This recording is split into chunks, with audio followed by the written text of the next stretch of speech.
Hey guys, welcome to another very exciting tech video. I do a lot of video editing, visual effects and 3D work. About a year and a half ago, I needed a laptop to become a desktop replacement and I ended up purchasing the Alienware 15R3. By the way, it's running right there and I've been using it for about a year and a half for all of my work. I really like it. It's very powerful, but it is very, very beefy. It is very much a desktop replacement. Now, Gigabyte got in contact with me because they wanted me to try out their new version of the AERO 15 laptop with a 4K OLED display, which is this machine right here. It's got 16 GB of RAM, an SSD drive, and an NVIDIA 2070 Max-Q RTX graphics card. And so for the last 2 months, I've literally swapped out my Alienware 15 for the AERO 15 to give this a shot in terms of how would this do if this was my full-time machine working on it for all of my video editing, visual effects and 3D work. In this video, I want to talk about the new Gigabyte AERO 15 OLED laptop from a content creator's perspective. Now, it is part of the NVIDIA RTX Studio laptop series. I want to talk a little bit about what that is all about. Then I quickly want to cover the specs in terms of what you can actually get and the configurations that are available. And then I want to really dive into how this laptop actually performs in the real world for video editing, visual effects and 3D, mainly using Premiere Pro, After Effects and Blender, which are my kind of favorite tools. As part of that, I'll then also talk about what I really liked and what I didn't like about this laptop. I'll talk about price, configuration and whether I think it's worth your money. And finally, whether I'd actually be willing to swap it out for my Alienware 15. As always, you'll be able to find timestamps to all of the different bits and pieces that I talk about down in the video description. But now I feel like I've waffled on for long enough, so let's jump right into the video.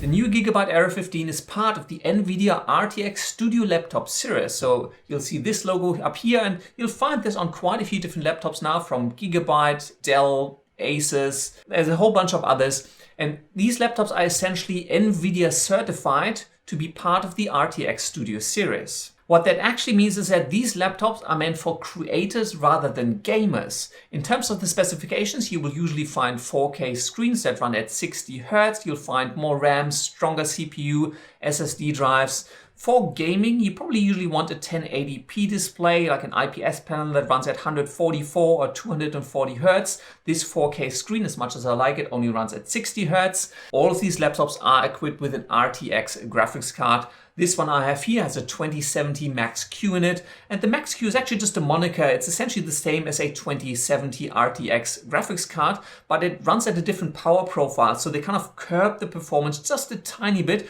to keep it nice and cool within the format of a laptop. The special thing about the RTX graphics cards is that besides CUDA cores, which is your general GPU processing, where you can offload workloads from your CPU onto your GPU, they also have Raytracing cores, RT cores, and Tensor cores. Raytracing cores are great for light tracing, so ray tracing rendering, 3D work. They're really great for that. They also get used in games like Battlefield or Shadow of the Tomb Raider, but they're also really great for 3D rendering, and they are integrated in 3D Max, Maya, Blender is now starting to use it. So that's starting to leverage and speed up a lot of creative applications in the 3D space.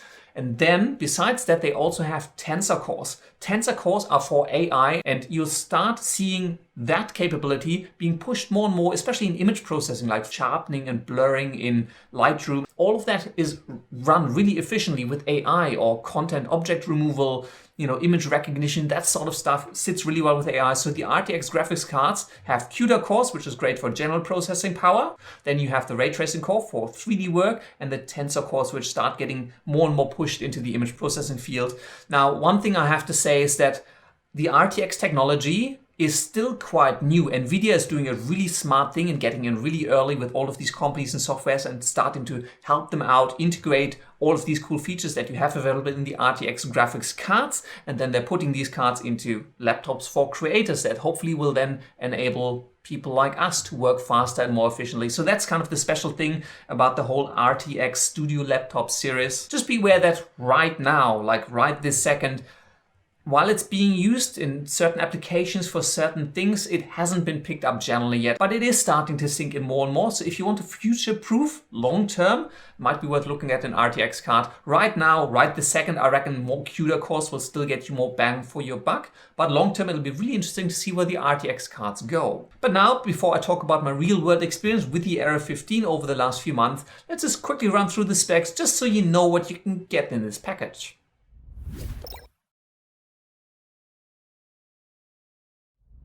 The Gigabyte AERO 15 is a lightweight laptop aimed at content creators, weighing in at 4.4 pounds, which is around about 2 kilos.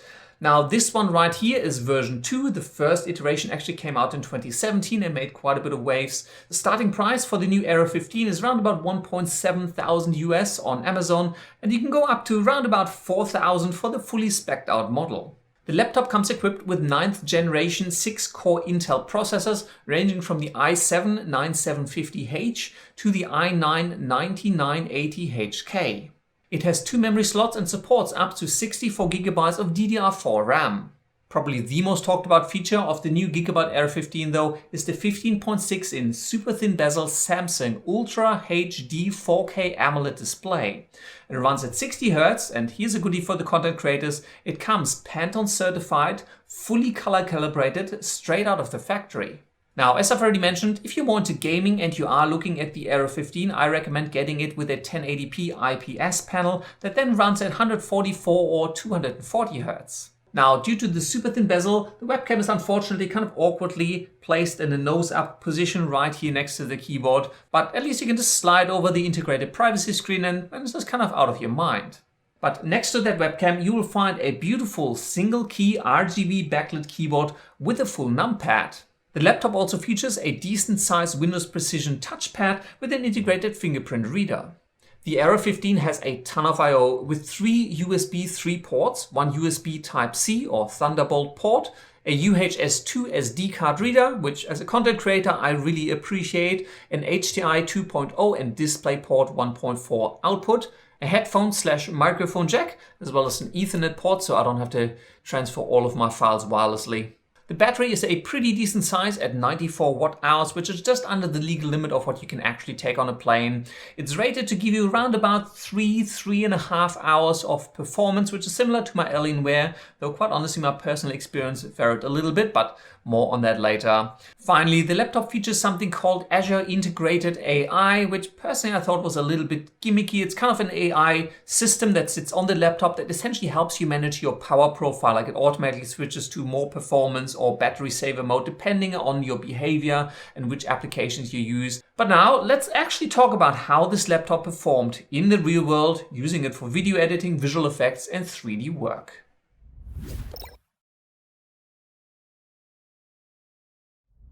Let's talk about the real world. Now, I have been using the Gigabyte 15 full-time for the last 2.5 months to do all of my media content creation style work.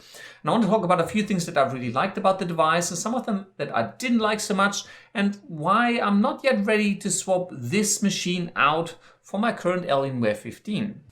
First, let's talk about the screen, and for that I have to give a huge thumbs up to Gigabyte and to Samsung, because this display is amazing. 4K OLED, super sharp, bright at 283 nits. Love the thin bezel, like there's very little distraction going on. I love that it's fully color calibrated straight out of the factory, so I don't have to worry about calibrating it and dealing with all of the bits and pieces. Saturation, contrast is amazing on this OLED display, though if you've never used an OLED display before, you might find it a little bit too contrasty and a bit too saturated and things look a little bit weird because you're just not used to it, because most screens you have aren't OLED displays. Also, I really appreciate the lightweightness of this machine. Now, it is still quite hefty at 4.4 pounds or 2.4 kilos, but in comparison to the Alienware is, I think, almost 8 pounds. It's almost twice the weight of this laptop. And this, with the right configuration, actually overpowers the Alienware. So in terms of the form factor, the lightness of the whole thing, the screen, I really like the design and kind of the package as a whole. But what it really comes down to at the end of the day is simply performance, like using Premiere Pro, After Effects, Blender, Houdini, Maya, 3D Studio Max, whatever you're into. At the end of the day, it's the performance that matters. And I was actually pretty happy with this laptop. Most of the video editing work I was able to do, most of my After Effects, visual effects work I was able to do, 3D rendering worked well, and I'll get a little bit to the RTX and optics part a little bit later. Now, in terms of the configuration, and this is one of the reasons I might not want to swap it out yet, this laptop here has 16 gigabytes of RAM. If you're working with 4K, especially with a 4K screen, you kind of want to natively work in 4K. 16 gigabytes of RAM is probably not going to cut it, especially if you're running multiple programs side by side, like I run Photoshop, Premiere Pro, After Effects, Audition, few browsers. My RAM is totally filled up. So for 1080p footage, amazing. For 4K, I recommend get yourself at least 32 gigabytes. Also, this particular laptop has a single 512 gigabyte SSD drive. Again, if you're working with a lot of videos, a lot of projects, 4K footage, I recommend get yourself 2 SSDs, install all of your programs on one and have all of the media on the other. So again, my Alienware has 4 times the space of this laptop, so I'm finding myself running out a little bit, and I would have just gone for a stronger configuration. But other than that, in terms of the form factor to performance, kind of like relative strength, I really liked it. And quite honestly, if you're creating vlogs or videos for YouTube, smaller edits where you don't have too many layers, too many effects, or you don't go heavily into After Effects or 3D, this laptop will serve you just fine on the basic configuration. Now, because the Aero 15 comes with an RTX graphics card, the model I have here has the NVIDIA RTX 2070 Max-Q in it. I wanted to try something out that actually used the RTX-ness of those cards. Now, just by themselves, they are powerful graphics cards. They have a lot of CUDA cores, which is for the general GPU processing. So for example, in Blender, just enabling CUDA dropped my rendering time from 5 minutes 55 to 55 seconds. So that's a saving of 85%. Your rendering times drop down to 15% just enabling CUDA. If you don't have NVIDIA cards, go with OpenCL, which is the more generic standard. But if you have an NVIDIA graphics card, definitely enable CUDA, saves you a whole lot of time. But then for Blender specifically, because that's one of the programs that I use a lot, NVIDIA is working with the Blender team to integrate the RTX Raytracing cores into Blender in an optics branch. So I got myself that particular branch, enabled optics, and that shaved another 15% off that already really fast rendering time. So I was down to probably about 10% of my original rendering time by using CUDA cores as well as the ray tracing capabilities of the RTX cards. So there's definitely, you can feel there's a lot of power under the hood.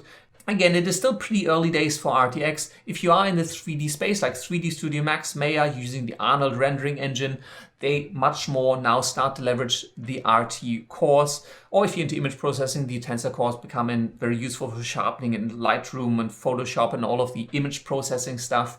So yeah, like I was impressed. But again, right now, I would still say bang for your buck. Just get yourself a card that has a lot of CUDA cores. If you want to future-proof, maybe have a look at RTX cards. But right this moment, CUDA will probably still beat what you can get out of an RTX card. Now, with great power, one of the things I did notice with the Aero 15, more so than with my Alienware, is that every now and then it would get pretty noisy. It would kind of step it up a couple of levels, get to that spaceship launch level, and then it would go one more. And then one more, to the point where I felt if I was sitting in a cafe with this laptop, I might start feeling a little bit uncomfortable. Now, it's gotten better over the last 2 months, and I'm not sure whether that's the AI learning or me just getting more used to how to push and when not to push this particular laptop. But you know, it obviously has to do with the form factor. It is a pretty lightweight laptop, so thermals can easily become an issue, which is also why the RTX card uses a Max-Q power profile to just curb the performance a little bit towards the top end to, you know, be able to keep this machine down. But just be aware that every now and then, you know, the fans really kicked in and it was getting pretty noisy, but you're gonna have to make some concessions somewhere. After a little while of using it, besides just looking cool, I also started to really appreciate having a full keyboard, especially with the numpad there. If you're using tools such as Blender that do use a lot of shortcut keys, having that numpad is really valuable. Now the keys are a little bit tied together. It's a bit squished in. The keys are a little bit smaller, and I didn't like that they do feel quite soft to the touch when you press them. It's not that satisfying click. You know, it's not the most comfortable keyboard, but I did get used to it after a little while. I did very much like the large trackpad though. It is nice and smooth, it's easy to use, and having that fingerprint reader and Windows Hello makes it super easy to just touch and unlock your machine. As someone who records a lot of footage on SD cards, like right now I'm recording on my Sony Alpha 6400 straight onto an SD card, I really appreciate having that UHS-2 SD card reader right in the laptop. Just slot the card in, super fast. You don't need to fiddle with adapters or dongles or anything. So really appreciate that. Also like having 3 USB 3 ports. USB-C is included. I usually use the HDMI 2 output to run an external monitor. So in terms of the IOs, this is probably one of the best laptops I've used so far. Webcam is just, yeah, no, I understand why it's there, but it really just doesn't work. Whoever is looking through this webcam is getting a close-up inspection of my sinuses.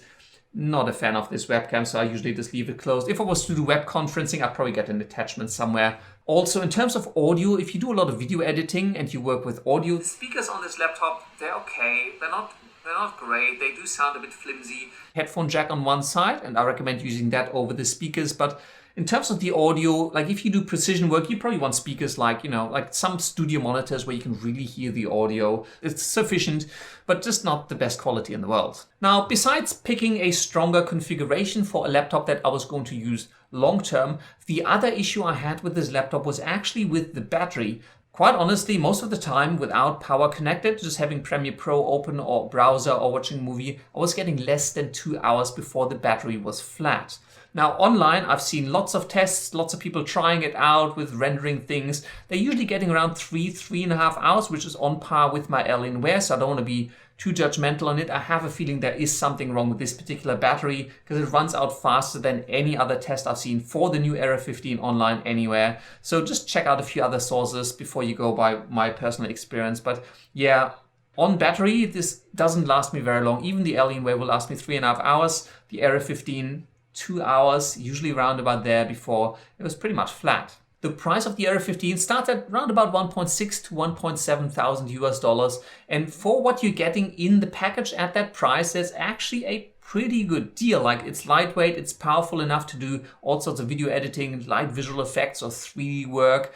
If you're going into 4K, you probably want to invest in more RAM, like 32 gigs of RAM, get a bigger SSD, and that will then likely also come with a 2080 Max-Q graphics card. So you're looking more around the 3,000 US dollars for that. Fully spec'd out, you can spend around about 4,000 US dollars on this laptop. So it's not cheap, but for something in this form factor. Now, my Alienware 15 cost me 4,500 Australian dollars, which is around about 3 to 3,500 US dollars. And if I was to pick now, I'd definitely go with the Aero 15 over that one. You get half the weight, so it's much easier to carry around, a much nicer 4K screen that is color calibrated. Love the thin bezel, love the full keyboard. As long as the battery is really just an issue with this particular laptop, I would definitely go with the Aero 15 over that. This would then also include an RTX graphics card like the A2080 for 3,500 US dollars. That then future-proofs you a whole lot as well for when all of those capabilities come into the video editing, visual effects, and 3D space a whole lot more. As I said, we're really just at the cusp of all of that being introduced and pushing those graphics cards. Right now, CUDA probably still stronger than what you get with the Raytracing and Tensor cores, but I'm really excited for the future and to see where it all goes. I really enjoyed using this laptop, and thank you so much to Gigabyte for sending me this laptop. I'm not sure I'll swap it for my Alienware just because of the battery issues and some of the other things that I talked about, but it's a nice laptop. I really enjoy using it. I hope you got something useful out of this video. I recommend do some more reading online, watch some other videos just so you get a rounded view and not just one person's opinion on this particular laptop. But that is all I have for you today. If you enjoyed this video, please hit that like button. If you're new here, hit that subscribe button. And if you're still watching, please leave me a comment down below. I'm really keen to see who actually watches this video all the way through to the end. So thank you very much for watching, and until next time, I will see you later.